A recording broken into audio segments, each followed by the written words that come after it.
Acá estamos, al pie del cañón, mira, qué mejor que Al pie del decirle cañón, sí, trabajando un 21 de mayo. trabajando un 21 de mayo, pero no estamos solos, Camilo, porque tenemos nuevos integrantes en el panel. Quiero pedir un fuerte aplauso para nuestro querido Adriano Rivadeneira y María José Cumplido, ambos historiadores que van a seguir profundizando en todas estas aristas que estamos teniendo en este programa que tiene que ver con la Guerra del Pacífico. Bienvenidos, chiquillos, ¿cómo están? Bien, ¿y tú?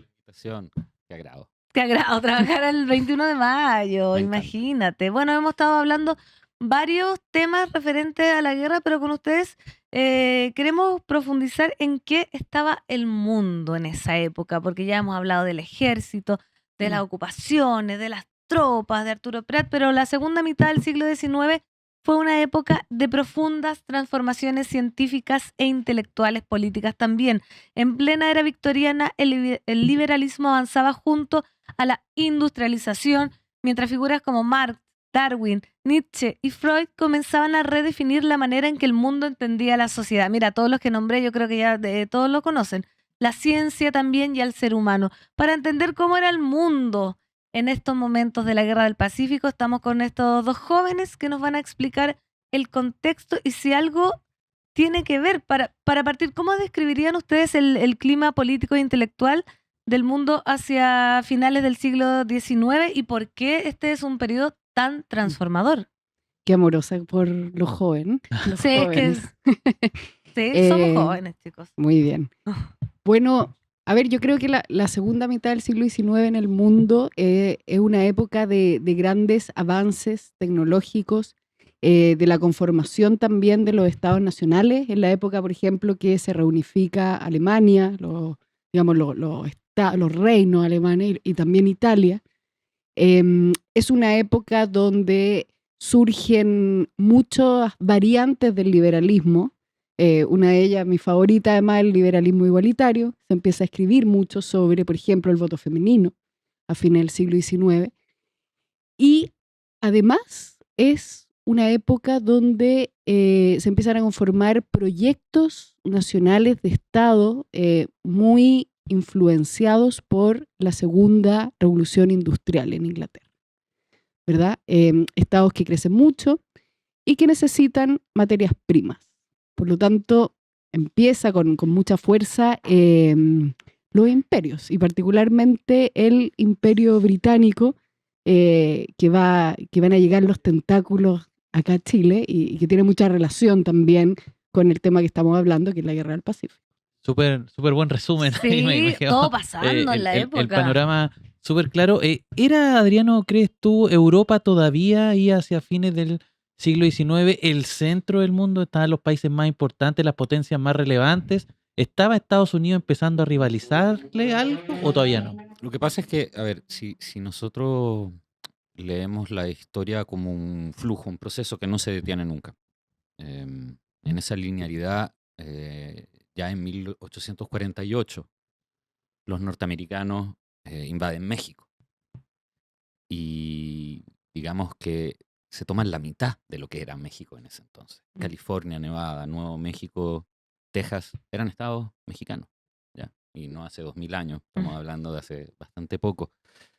Y en todos los países, para los países eran importantes dos aspectos, desde una perspectiva política.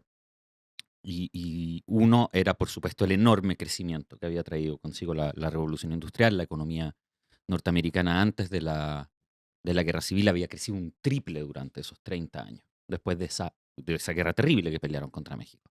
En Francia había crecido el doble entre el 1850 y 1870, cuando se acaba el imperio francés, cuando se acaba el imperio de Napoleón III.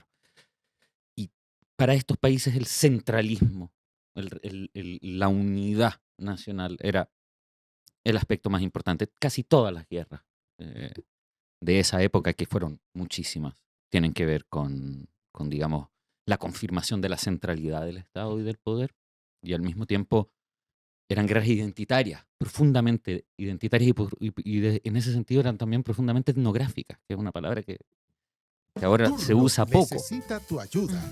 ¿Cómo? Y por ejemplo, cuando pregunté sobre la guerra del Pacífico aquí en Chile, ¿no? Ujú. Y me contaban que en Antofagasta había 50.000 chilenos y 4 bolivianos. Por supuesto que no era eso, es una hipérbole. Ah, ay, Em, Dios. y quizás una metáfora, pero Mm. las guerras se ganan y se pierden siempre en una dimensión antropológica. Y claro que Chile pudo invadir Perú y Bolivia y ocupar esos territorios porque había presencia de chilenos ahí. Y sin ir más lejos, nosotros somos hijos de esa época todavía. Las guerras que nosotros hemos tenido, digamos, en este largo flujo que es la historia, y no una cosa que se interrumpe por un evento, eso es una estupidez. La Primera Guerra Mundial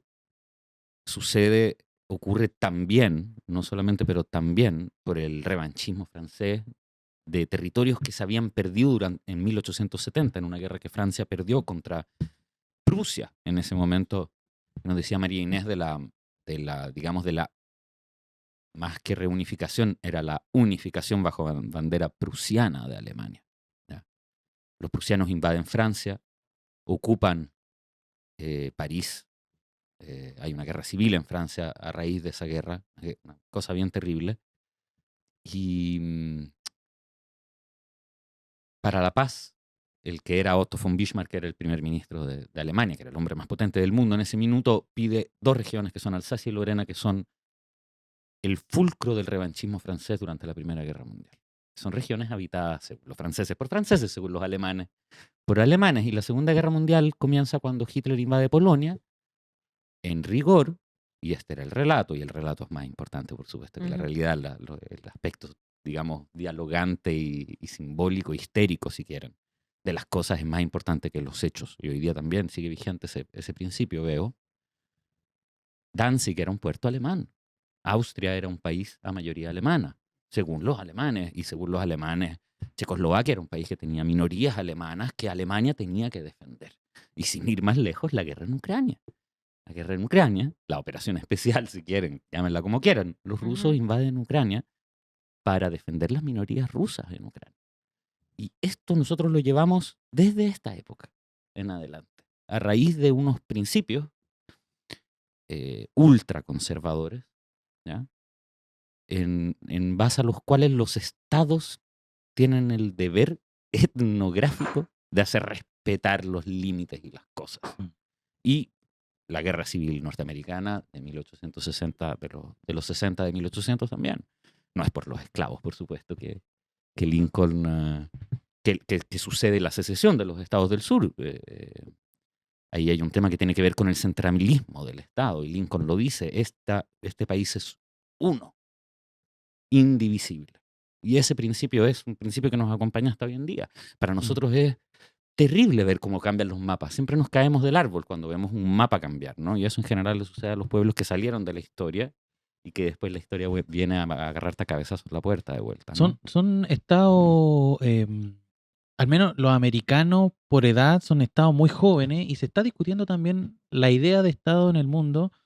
Cote, y quería preguntarle justamente por esta noción de liberalismo o los distintos liberalismos que empiezan a emerger a partir de eso, pensando también que en plena guerra del Pacífico se da una elección presidencial en Chile.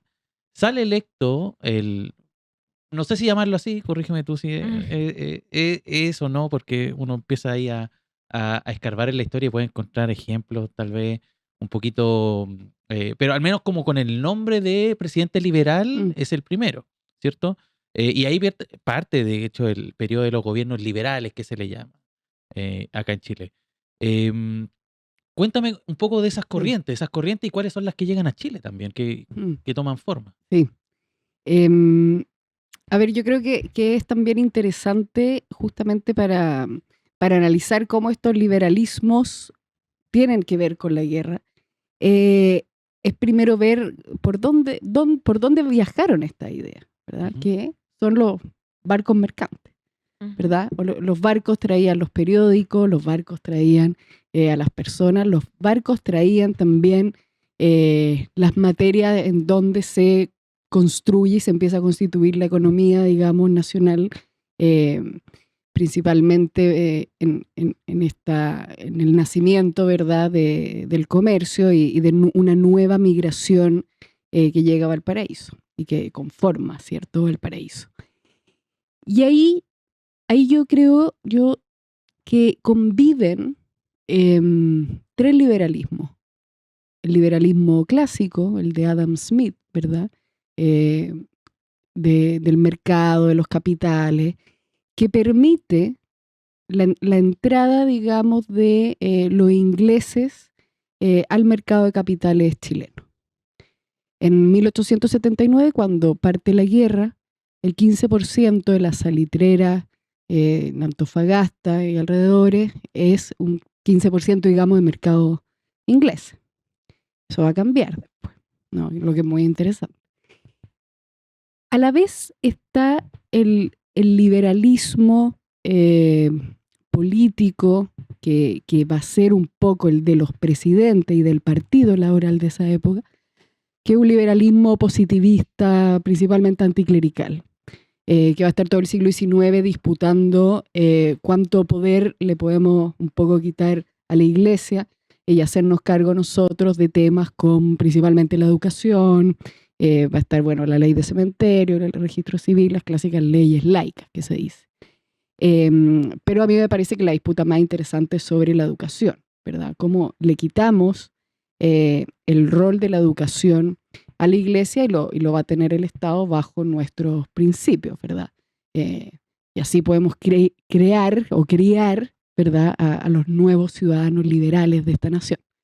Un dato interesante es que el decreto que permite a las mujeres entrar a la universidad es del año 77, la guerra parte el 79, y todo el plan que traía ese decreto a Amunátegui era crear liceos públicos para mujeres, lo que se va a detener por la guerra, bajo la excusa hay otras prioridades, Claro. ¿no? Que es una excusa que escuchamos permanentemente, ¿verdad? Y termina, digamos, el primer liceo público siendo creado en 1891.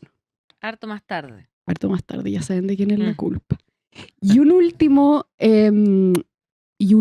liberalismo es el que menciona un poco tú, con la unificación alemana, ¿cierto? Este romanticismo nacionalista, que, como bien decía, el Estado como uno solo, y de ahí emerge la idea de la construcción, ¿verdad?, de la patria, o la construcción, ¿verdad?, de nuestro relato, y eso va a estar presente no solo en Chile, en Inglaterra, ¿verdad?, con la construcción del linaje monárquico, la construcción de la nación, y que va a ser, digamos, quizás el más importante en cuanto a relato, porque la Guerra del Pacífico, si uno la piensa en sus causas, tiene una causa muy, muy obvia, muy jurídica, que es Bolivia subiendo los impuestos.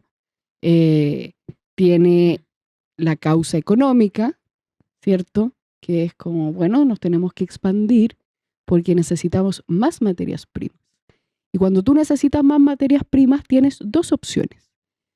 O tienes más terreno, o inviertes en, por decirlo fácilmente, mejores máquinas que puedan sacar más utilidad del mismo territorio. Chile no hace esa inversión, por lo tanto necesita expandirse, y se expande hacia el norte, pero al mismo tiempo se expande hacia el sur, con la guerra contra los mapuches, digamos, mal llamada la pacificación de la Araucanía. Y ahí es donde entra, bueno, si esta es una guerra comercial, tenemos que construir el relato. Y ahí parte como, bueno, tenemos que convencer a la gente que esto es buena idea. Y eso es lo que va a pasar en todas las guerras. Y si vemos, por ejemplo, la guerra de hoy día de Trump e Israel contra Irán, la razón de por qué es poco popular es porque no construyeron ningún relato. Se les cayó. Exactamente. O no existe, a mí me parece. El relato es esencial. O sea, si tú quieres, porque en esta época, además, en la época de la Guerra del Pacífico, en todos los países europeos existía la opinión pública ya. Existía la opinión pública. En Francia, por ejemplo, tuvo un rol central la opinión pública en el minuto en que Napoleón III le declara guerra a Prusia y pierde esa guerra y se proclama la República Francesa. En ese minuto la opinión pública tenía un peso enorme. ¿ya? Y la tensión mediática es la unidad de medida con la cual tú puedes realizar una guerra y también te da cuánto tiempo tienes. ¿Ah? Porque el reloj es un factor fundamental en un conflicto armado. Adriano, y en esa época, en ese contexto, ¿era la Inglaterra victoriana la principal potencia mundial del momento? ¿Podemos Sí, decirlo que sí? sí, de todas maneras. De todas maneras, además porque fíjate que yo tengo este acercamiento metodológico a lo que es el imperialismo en general, no el imperialismo norteamericano, da lo mismo. Nosotros tenemos 5 o 6 imperios vigentes hoy en día en el mundo y son basados en el control de las rutas marítimas, no del mar en cuanto tal, sino que en el control de los estrechos y los istmos. ¿Ya? La globalización en ese entonces como ahora se basaba en el mismo principio. Si tú tienes una armada capaz de poder gobernar los estrechos, o sea, por dónde pasan los barcos de comercio, donde te llegan tus cosas, tú puedes ejercer un poder que ningún país por tierra puede ejercer. Esto valía en la Guerra del Pacífico y vale hoy día también. Ahora, en esa fase, estos imperios marítimos ya son siempre imperios que están puestos en discusión. Porque, o sea, es una hegemonía delicada. Porque tú no posees la tierra que está delante de estos istmos. Tienes los istmos, pero no tienes las tierras. Tienes la armada. Entonces esto, la globalización británica, la globalización norteamericana, son sistemas militares, no son sistemas económicos. ¿Ya? La economía existe desde el Imperio Romano, ¿okay? Y de antes, y mucho antes que eso. Una ruta marítima para hacer comercio, son cosas antiquísimas, son cosas de que existe el mundo. Pero el control global de un sistema económico que tú controlas, porque tienes la armada más potente del mundo en ese momento, claro, es esencialmente Gran Bretaña en la época de la Guerra del Pacífico. La Guerra del Pacífico aquí se peleó por razones comerciales que empujaron desde allá. ¿Ya? Como decía el general, Chile tenía 1.300 soldados. O sea, los países pequeños, los países que no pueden imponer con la fuerza, sobre todo en esta época en la cual el ejercicio de la fuerza, digamos, era como tu unidad, la cosa con la cual tú hacías las cosas. ¿Okay? Perdonen la mala frase. Chile no mandaba a nadie. No era una amenaza para nadie. Por lo mismo, teníamos un contingente de 1.300 soldados. ¿Qué puedes hacer con 1.300 soldados? Poco. Muy poco. Con 2 barcos de madera, muy poco. Entonces, la fuerza que venía desde afuera, cuando subieron los impuestos del salitre, los bolivianos subieron los impuestos del salitre, eso no afectó a la economía chilena en cuanto tal. Afectó a cómo el salitre salía desde Chile hacia donde tenía que ir, por supuesto, que no era ni más ni menos que el imperio hegemónico marítimo de esa época, que era Gran Bretaña. Las líneas que podemos cruzar, por ejemplo, de la influencia de Inglaterra en Chile son bastante. En general, no sé, por ejemplo, directamente en la Guerra del Pacífico por digamos, el beneficio que obtenían de los negocios del salitre, también por el armamento, la venta de armas, también en su mayoría, los barcos, sin ir más lejos, entiendo yo, son en su mayoría, tanto peruanos como los chilenos, eran de origen británico, pero en términos culturales, estilos de vida, ¿había influencia británica en Chile? Lo digo porque, por ejemplo, estaba justo la época de la Inglaterra victoriana y estaba justo viendo, no sé, Mujercitas se publicó una década antes de la Guerra del Pacífico, estaba como en ese momento. ¿Había influjo no solamente, digamos, militar y de comercio, sino que también cultural en Chile? ¿Influía derechamente, Coté? No sé.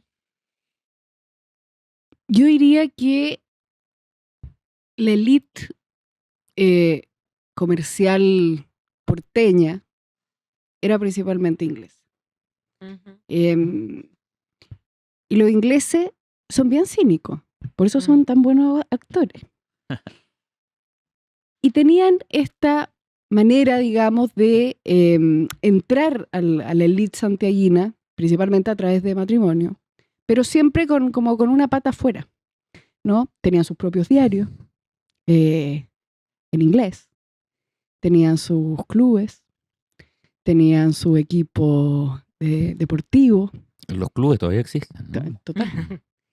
Y a través de eso, yo creo que trajeron una cultura, digamos, propiamente de la élite inglesa.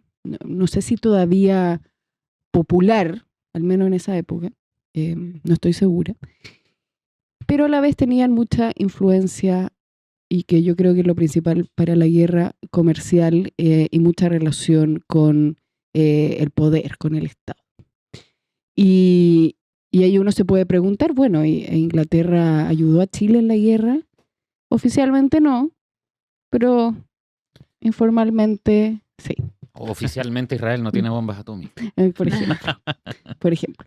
Y como dato, que esto nunca se dice mucho, pero yo creo que es muy importante, como les comentaba, al iniciar la guerra, el 15% de los capitales eran ingleses. Cuando termina la guerra son el 70%. Entonces hay un beneficiado, digamos, directo. Por lo tanto, sería bien inocente de nuestra parte decir, no, ellos miraron muy gentleman todo.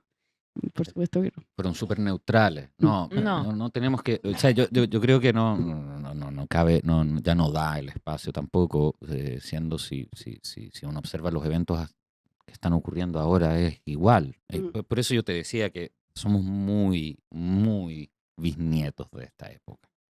Por lo demás, Todavía. sí, y culturalmente la época victoriana es una de las épocas más conservadoras, menos libres, ¿ah? Desde un punto de vista individual, desde el punto de vista de la intimidad. Y fue un desastre cultural la época victoriana para los países que fueron influidos por esa, que gracias a Dios no fueron todos, pero a nosotros sí nos tocó. O sea, en resumen, somos más cartuchas que antes, después de esa época. ¿Okay? Somos menos libres. ¿Ya? Y eso que nos creemos. Y eso que nos creemos muy libres, nos creemos muy libres. liberales, Tú totalmente. piensas que en esta época, o sea, bueno, no me quiero perder en cosas, pero los británicos son quienes le heredaron todo esto a los norteamericanos, y los norteamericanos durante la guerra contra México en 1846. El presidente, me acuerdo del discurso, me acuerdo una frase del discurso que dio para justificar: "We are the city upon a hill". Nosotros somos la ciudad sobre la colina. Que es una típica frase protestante y un poco obscena, muy parecida a la que se está haciendo hoy. Este movimiento calvinista, muy Antiguo Testamento, que es muy parecido al sionismo. Es un discurso muy parecido a eso. O sea, nosotros tenemos que guiarlos hacia la verdad. Los norteamericanos sienten profundamente eso, los británicos Totalmente. sentían profundamente eso. Cuando asesinaban a 10 millones de hindustanos en Asia, de hambre. Pero, mira, por ejemplo, te voy a dar un ejemplo de la mala influencia que tuvo Gran Bretaña en general. Winston Churchill es alguien que tiene una literatura positiva. Pero ustedes no tienen ni idea de quién era ese tipo. Era un animal. El hecho de que tenga una narrativa positiva en algunas partes del mundo, y aquí me parece que lo han citado últimamente, y en Estados Unidos y en Gran Bretaña se está citando mucho, es una barbaridad bastante desagradable de tener que ver con los ojos de un historiador, cuando uno ve esas cosas, digamos que es bastante impresionante. Y chiquillos, hablando de, bueno, todo el contexto que nos han dado como para ir concluyendo, Adriano también nos decía recién del salitre, el general también, como que hablamos de la guerra del Pacífico como una disputa por el salitre, pero con todo lo que nos han dicho ustedes, el contexto que estaba sucediendo en todo el mundo, ¿podría ser que también esto fue una competencia, una disputa por insertarse en el capitalismo mundial del siglo XIX, donde Sí. todo estaba pasando? Yo creo Sí. que era eso. De hecho, claro, estoy de acuerdo. Yo creo que esa es la razón principal. Y todo lo otro es la excusa para. Y ahí, ahora que menciona a Winston Churchill, podemos hablar de cómo se instala, digamos, el racismo, ¿verdad? Y hay discursos que justifican la guerra con esta idea de que Chile era muy civilizado y había una gente muy linda, y Perú y Bolivia eran unos indígenas bárbaros que destruyámoslos porque no sirven para nada. No, la prensa de la ¿No? época era implacable. Era implacable. Implacable. La etnografía Claro. que yo les decía Exacto. al principio, ¿no? O sea, los estados nacionales se apoyan profundamente en la etnografía. Claro. Esa palabra la eliminamos, pero sigue vigente hoy. ¿eh? Y para redondear Las el mundo. razones étnicas de las Mm. cosas. ¿no? Para redondear el mundo, porque se nos queda fuera un continente que, al menos en el papel, no se ven como líneas claras que de esta parte del mundo con Asia, con China, que hoy día, si no es la principal potencia, está ahí Mm. tú a tú con Estados Unidos. Japón, que entiendo que también está entrando en un proceso bastante parecido en términos de desarrollo capitalista Sí, moderno. la reforma Meiji, le dicen, Eso. como de remodernización a la occidental del Estado. Sí. ¿En qué sí, estaban ellos? Ellos eran un país feudal, fueron un país feudal hasta súper tarde y se resistieron a abrir sus puertos. Hay una serie muy bonita, Shogun, que muestra Sí. un poco de eso, pero igual había puertos donde había cierto tipo de comercio. Y también estaba esto medio En- racial, Claro. etnográfico, ¿cierto? Mm. O sea, Con- los japoneses tienen una palabra para insultar a los extranjeros todos en cuanto a extranjeros, que es gaijin, ¿Qué significa? extranjero de mierda. Ah, ya. China era un estado fracasado en ese minuto, Sí. ya era un estado en profunda dificultad. Está Ay, Rusia también en un proceso de occidentalización Rusia. importante. Ah, Los rusos, o sea, Mm. no, ¿cómo se llama? Pedro. Pedro Eh, I. Pedro, es uno que modernizó a palos el Mm. país, a costos sociales enormes, habla súper poco de ese tema. Los otomanos también. Eso en Que- Medio Oriente tenía. Claro, el Imperio Otomano, que es lo que hoy día Israel, Palestina, todo eso eran regiones de un imperio, eso nunca fueron estados nacionales, ¿no? Pero de nuevo, la importancia de ser una nación, ¿no? Claro. Para Israel es profundamente importante ser una nación, para los palestinos también. Pero en esa época ninguna de las dos era una nación y en la región se estaba bastante tranquilo, ¿no? Por lo general en los imperios en las partes periféricas siempre se vive mejor que en Claro. los centros, ¿no? Y también con esta idea de parecernos a estas naciones que la estaban llevando, que comercialmente era Inglaterra y culturalmente era Francia, ¿no? O sea, es una época donde la élite chilena habla en francés y escribe en Sí. francés. Ahí está, justo buscando a propósito del dato de Adriano, Los rusos también. que Wander se funda a fines del siglo XIX. Claro. También fue Claro. el decano del fútbol chileno. Se llama Wander justamente por Se la llama influencia San- inglesa. Santiago Pero Wanderers sí, se po, llama. pero tiene un dato bien interesante, que Wander fue también el primer club en hacer sus actas en español en la Mira, época. Entonces, es verdad eso de que eran como medio aparte los Sí. ingleses, siempre se mantuvieron un poquito al margen. Oye, Adriano, Coté, les agradecemos Muchas mucho haber estado gracias. A con ustedes. nosotros Eso, explicándonos esto. Estamos, en pero vamos a este- salir totalmente peritos para hablar de la Guerra del Pacífico y Sí. ahora y el contexto mundial. Nada Exactamente. más. Gracias, chiquillos, por culturizarnos esta mañana en este especial de la Guerra del Pacífico en turno. Un aplauso para los chiquillos para que se vayan. Seguimos nosotros.